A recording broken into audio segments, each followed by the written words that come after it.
The chosen of Andraste. A blessed hero sent to save us all. Am I riding in on a shining steed? I would have suggested a griffon, but sadly they're extinct. Joke as you will, posturing is necessary. I've journeyed deep into the Fade in ancient ruins and battlefields to see the dreams of lost civilizations. I've watched as hosts of spirits clash to reenact the bloody past in ancient wars both famous and forgotten. Every great war has its heroes. I'm just curious what kind you'll be. What do you mean, ruins and battlefields? Any building strong enough to withstand the rigors of time has a history. Every battlefield is steeped in death. Both attract spirits. They press against the veil, weakening the barrier between our worlds. When I dream in such places, I go deep into the Fade. I can find memories no other living being has ever seen. You fall asleep in the middle of ancient ruins? Isn't that dangerous? I do set wards. And if you leave food out for the giant spiders, they are usually content to live and let live. I've never heard of anyone going so far into the Fade. That's extraordinary. Thank you. It's not a common field of study for obvious reasons. Not so flashy as throwing fire or lightning. The thrill of finding remnants of a 1,000-year-old dream? I would not trade it for anything. I will stay there. At least until the breach has been closed. Was that in doubt? I am an apostate mage surrounded by chantry forces, and unlike you, I do not have a divine mark protecting me. Cassandra has been accommodating, but you understand my caution. You came here to help, Solas. I won't let them use that against you. How would you stop them? However I had to. Thank you. But now let us hope either the mages or the Templars have the power to seal the breach.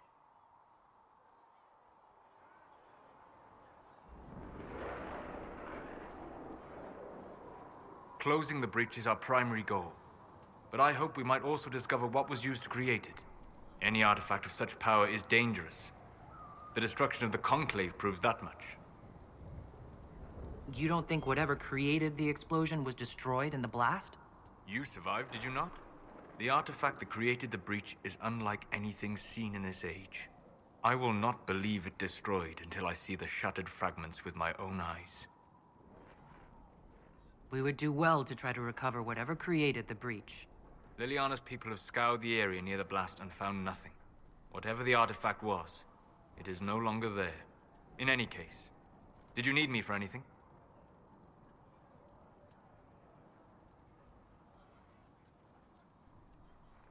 I'd be interested in hearing your opinions on elven culture. I thought you would be more interested in sharing your opinions of elven culture. You are Dalish, are you not?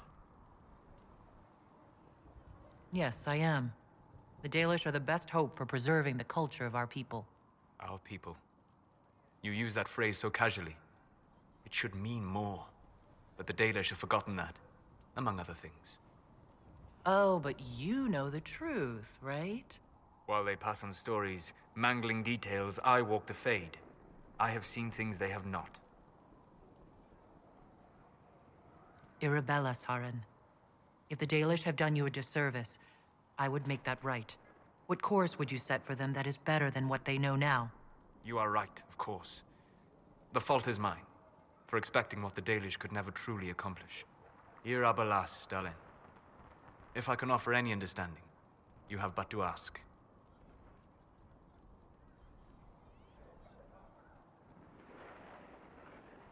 Are all Dalish elves like my clan? No. Your clan was unique in having enough interest in human affairs to send you to spy upon the Divine's meeting. As your clans have been separate for so long, they have all changed, adapting to the lands in which they live. Some are no more than bandits, others trade freely with humans, and some have disappeared entirely into the forests. What can you tell me about elves living in human cities? The culture in alienages or among the slaves of Tevinter is like any of the impoverished and powerless. They cling to memories of a better past, and practice a few rituals to distinguish themselves from humans.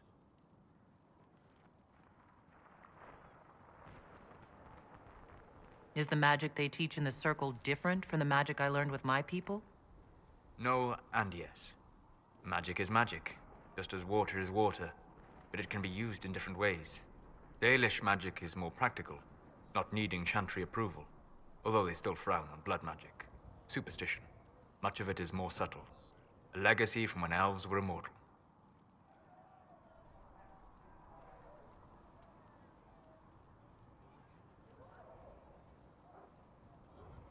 The legends of elven immortality. Did they use magic to increase their lifespan? No. It was simply part of being elven. The subtle beauty of their magic was the effect, not the cause of their nature. Some spells took years to cast. Echoes would linger for centuries, harmonizing with new magic in an unending symphony. It must have been beautiful. You said that the censure against blood magic was a superstition? I did. It's fortunate Cassandra is not within earshot. Most modern cultures forbid blood magic. Publicly, even Devinda disapproves of it.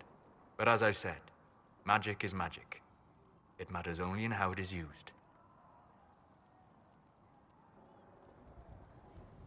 I'd be interested in learning more about blood magic. I would teach you if I knew it. Unfortunately, using blood magic seems to make it more difficult to enter the Fade. You understand why I never bothered to learn it. A shame, as it is extremely powerful. Provided it remains a tool, not a crutch, nor a passion. I'd like to know more about the elves from before our time. The Dalish strive to remember Hallam Sharal.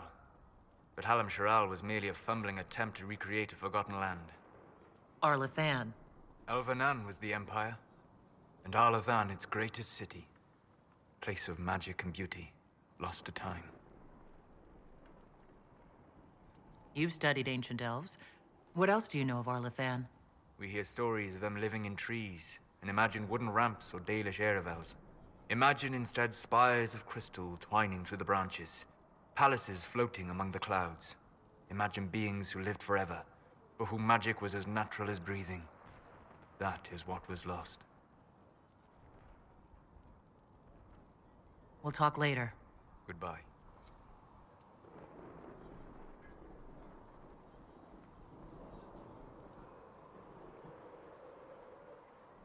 Hello.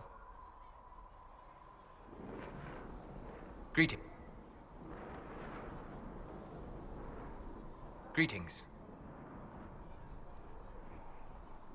What do you know about the Fade? A great deal from my wanderings. There are few hard facts, but I can share what I have learned.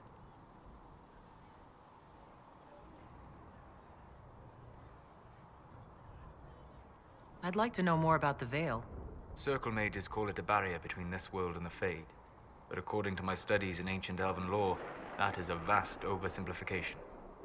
Without it, imagine if spirits entered freely. The Fade was not a place one went, but a state of nature like the wind. It sounds like it would be wonderful. And dangerous. But yes, a world where imagination defines reality. Where spirits are as common as trees or grass. Instead, spirits are strange and fearful. And the Fade is a terrifying world touched only by mages and dreamers. I am glad that I'm not alone in seeing the beauty of such a world, along with the obvious peril. I'd like to know more about the Breach. Simply put, it is a tear in the veil between this world and the Fade, allowing spirits to enter the world physically. Small tears occur naturally when magic weakens the veil, or when spirits cluster at an area that has seen many deaths. But your mark allows you to exert some control over the Breach. That means it was created deliberately. I'd like to know more about demons. Your Dalish say that demons hate the natural world and seek to bring their chaos and destruction to the living. But such simplistic labels misconstrue their motivations, and in so doing, do all a great disservice. Spirits wish to join the living, and a demon is that wish gone wrong. Is there a way to coexist? To live with them, if not in peace, at least without such active confrontation? Not in the world we know today. The veil creates a barrier that makes true understanding most unlikely. But the question is a good one, and it matters that you thought to ask. We'll talk later. Goodbye.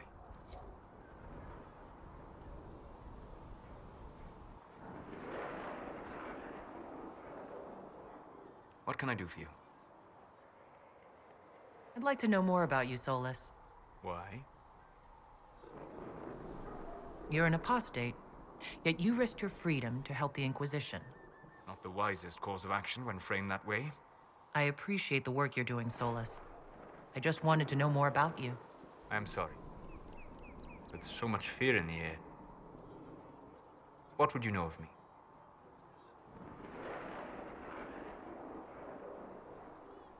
You said you'd traveled to many different places. This world, or its memory, is reflected in the Fade. Dream in ancient ruins, and you may see a city lost to history.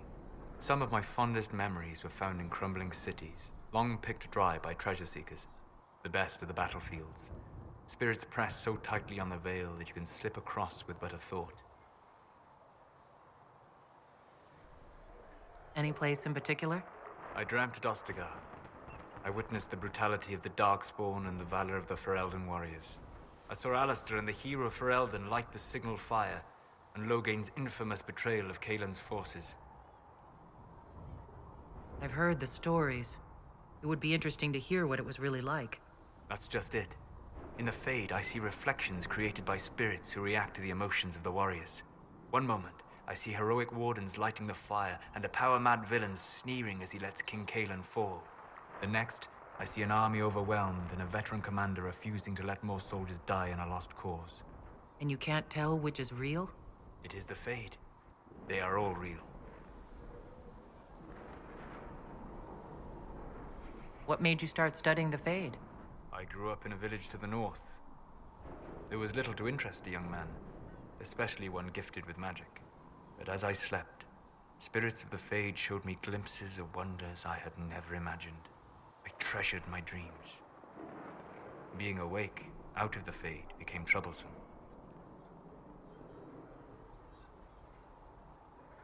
Did spirits try to tempt you? No more than a brightly colored fruit is deliberately tempting you to eat it. I learned how to defend myself from more aggressive spirits, and how to interact safely with the rest. I learned how to control my dreams with full consciousness. There was so much I wanted to explore. I gather you didn't spend your entire life dreaming. No. Eventually, I was unable to find new areas in the Fade. Why? 2 reasons. First, the Fade reflects the world around it. Unless I traveled, I would never find anything new. Second, the Fade reflects and is limited by our imaginations. To find interesting areas, one must be interesting. Is this why you joined the Inquisition? I joined the Inquisition because we were all in terrible danger. If our enemies destroyed the world, I would have nowhere to lay my head while dreaming of the Fade.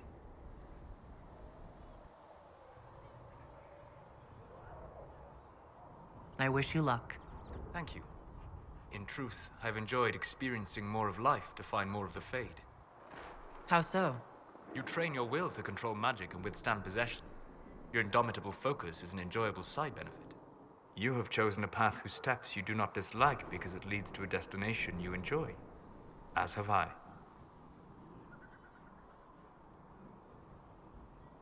Indomitable focus? Presumably. I have yet to see it dominated. I imagine that the sight would be fascinating. Have you always traveled and studied alone? Not at all. I have built many lasting friendships. Spirits of wisdom, possessed of ancient knowledge, happy to share what they had seen. Spirits of purpose helped me search. Even wisps, curious and playful, would point out treasures I might have missed. I don't know of any spirits by those names. They rarely seek this world. When they do, their natures do not often survive exposure to the people they encounter. Wisdom and purpose are too easily twisted to pride and desire.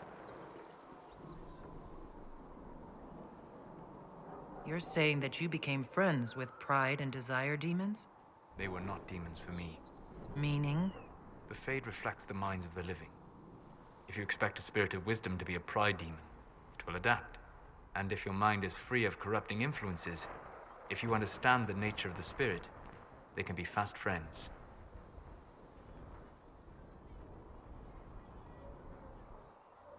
I'm impressed that you could become friends with spirits. Anyone who can dream has the potential. Few ever try. My friends comforted me in grief and shared my joy. Yet, because they exist without form, as we understand it, the Chantry declares that spirits are not truly people. Is Cassandra defined by her cheekbones and not her faith? Varric by his chest hair and not his wit?